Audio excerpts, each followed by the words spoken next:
Good evening from New York. I'm Chris Hayes. The insurrection on January 6th was a blatant attempt to use force to destroy American democracy and the rule of law.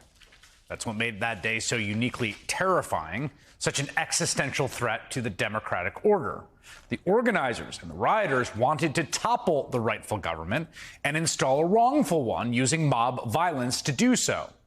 The president egged them on, as some of the people closest to him participated in the planning. And a variety of wannabe paramilitary groups viewed January 6th as a testing ground for precisely this undertaking, for using force, violence, intimidation, and the threat thereof to overturn the democratic order. Well, today we saw a big development in the case against one of those groups, the Proud Boys. The Department of Justice charged the longtime leader of the Proud Boys, Enrique Tarrio, and 4 of his top lieutenants with the extremely rare charge of seditious conspiracy. As the indictment alleges, quote, the purpose of the conspiracy was to oppose the lawful transfer of presidential power by force. Tarrio and his co-defendants allegedly carried out that conspiracy in many ways, including, quote, directing, mobilizing, and leading members of the crowd onto Capitol grounds and into the Capitol, storming past barricades, Capitol Police, and other law enforcement officers in efforts to disrupt the proceedings at the Capitol, and assaulting law enforcement officers. This is now the second time the Department of Justice has brought charges of seditious conspiracy in the wake of the January 6th attack. Earlier this year, they indicted the founder of another extremist group, Elmer Stewart Rhodes III, and 10 other members of the Oath Keepers. And as we can see, these seditious conspiracy charges keep coming in. This is the life or death question for our democracy, for all liberal democracies. Does the rule of law and the will of the people decide what happens, or does force and violence prevail?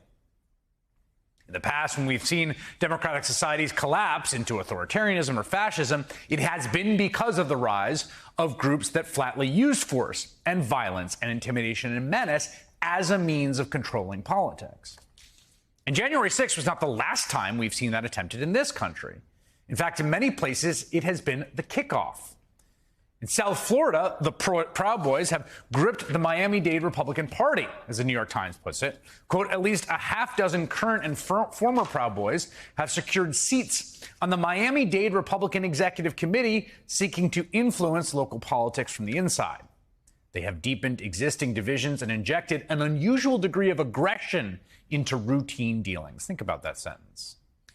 The Times reports that this is part of a broader strategy the Proud Boys put into place in the wake of the insurrection to lower their profile as members faced investigations and charges. Quote, the group dissolved its national leadership and encouraged chapters to get involved in local issues with the goal of amassing support in advance of this year's midterm elections. And it is happening on Enrique Tarrio's home turf. Beginning in 2018, he led the South Florida chapters of the Proud Boys before becoming national chairman. And like Tarrio, at least 2 of the Proud Boys with seats on the local Republican committee are facing criminal charges stemming from their involvement in the insurrection. These gangs, which is what they are, who played an integral part in the violent storming of the Capitol on January 6th, have now shifted their tactics to infiltrate local politics. So there'll be no need to dress up in bulletproof vests and assault cops next time. It doesn't mean that militias and gangs and extremists, political extremists on the right, are no longer dangerous. In fact, we just saw a shocking case of political violence, what appears to be political violence in Wisconsin, where a man who is reportedly a member of a militia assassinated a retired judge. State investigators suspect this man, Douglas Uda, shot retired Judge John Romer to death. Law enforcement say they entered the home after negotiations failed. They found Romer dead and say he had been tied up with zip ties. Uda, police say, shot himself but survived and is in critical condition at a hospital. The men had a connection. Court records show Romer sentenced Uda to 6 years in prison in 2005 for armed burglary and firearms charges. A law enforcement source says they found a hit list in Uda's car. Governor Tony Evers was a target. Right. So the assassination of a judge, right? That is the kind of thing that happens in a society where the rule of law is under threat. There were some other high-profile members of government on that hit list as well, including Senate Minority Leader Mitch McConnell, Governor of Michigan Gretchen Whitmer. Now, keep in mind, Whitmer was previously the target of a kidnapping plot in which several of the suspects were members of a far-right wannabe militia group. All these threats and acts of violence are, as Congressman and members of the January 6th committee Jamie Raskin has often put it, outside the constitutional order. In fact, they are an assault on the constitutional order. This movement is deeper and more insidious than any quote-unquote normal violence or a quote-unquote normal politics, right? Because the use of violence as a tool of force in the political sphere towards the ends of undoing self-governance is a unique threat, as January 6th was, and it is an ongoing one. As Republican Congresswoman and Vice Chair of the January 6th Committee, Liz Cheney, told CBS News this weekend. It's an ongoing threat. You know, we are not in a situation where former President Trump has expressed any sense of remorse about what happened. We're, in fact, in a situation where he continues to use even more extreme language, frankly, than the language that caused the attack. And so people must pay attention. People must watch, and they must understand how easily our democratic system can unravel if we don't defend it. As we look towards the January 6th Committee's first public hearings this week, it's important to remember the enduring truth of what happened that day and why we cannot just let it go or turn the page and move on. Woof. Bullet dodged. The lesson of the insurrection is that democracies are fragile. They can be taken over or destroyed from the inside by forces of violence and authoritarianism and menace. And that's the threat that remains before us still. Brian Riley is an NBC News justice reporter, has been covering the investigation into the January 6 rioters, including the Proud Boys and the Oath Keepers, and he joins me now. Ryan, this is a big development today. The second seditious conspiracy set of charges, the Department of Justice, the first one towards the Oath Keepers, this one towards some Proud Boys. Tell me about what we're learning from these indictments.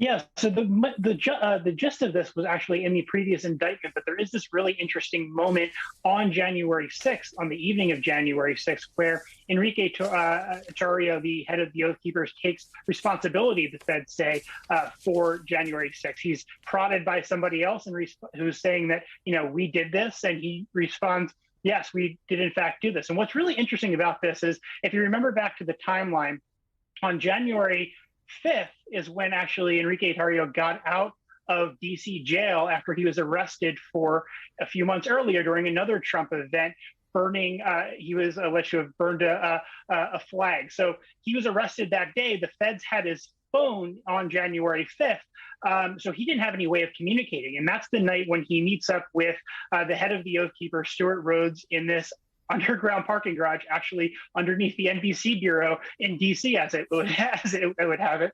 And that's when they actually make that initial meeting right there. So this is a big development, definitely a new group they're using these seditious conspiracy charges against. And it's especially interesting coming ahead of this primetime hearing on Thursday. Yeah, I want to just read from that portion of the indictment. Person one sent 2 text messages to Tarrio that read, "Brother, you know we made this happen. I'm so proud of my country today." Tarrio responded, "I know." At 7:44 p.m., the conversation continued with person one texting, "1776, mother effers." Tarrio responded, "The Winter Palace," which I believe is a reference to the Bolshevik Revolution and Lenin storming the Winter Palace in 1917. Person one texted, "Dude, did we just influence history?" Tarrio responded, "Let's first see how this plays out." As it happened, 15 minutes later, they reconvene. And that, to me, is what's so interesting here. This is 7:45, right? Because we've talked about this. If your goal that day was for Donald Trump to remain in power against the will of the people, and by any means necessary to prevent the lawful transition of power, when it looks like possibly the storming of the Capitol has produced that outcome, maybe they fled, maybe they've gone to secret locations, maybe they can't come back, that is goal achieved, as opposed to, wow, this got out of control. And you really see it in these alleged texts. You do. I mean, they were 4 hours out. They thought that midnight was sort of, there was a giant clock that as soon as it struck midnight, it was Cinderella. This was all over, right? That's what they had, that the approach that they sort of took to this. So that was this time that they were trying to get past. So, you know, obviously that didn't happen, but I think that, you know, Tarrio's communications that day are going to be very interesting because he didn't have his phone. Who was sort of in charge? There was this, this he already had set up this mechanism for what was going to take place according to this indictment. Now, the details of it, I think, were sort of up in the air, but there was definitely this effort to use force, it seems like, based on the indictment, to stop the transfer of power. That was sort of the end goal. And there was this reference in that document you just showed to this 1776 document, which just talks about this idea of them occupying Capitol buildings. And there is a message that Tarrio sent out that night and specifically references that patriots were in front of the Rayburn building, which is one of the buildings surrounding the Capitol. So, that's a pretty solid tie to this, along with all these other communications from these Proud Boys talking about what exactly they are planning to do. Very quickly, do we know who person one who sent those two text messages is? It's in the Proud Boy universe. I don't know if I can go on air and say it would be at this point, but yes, it's in the certainly someone in the Proud Boy universe.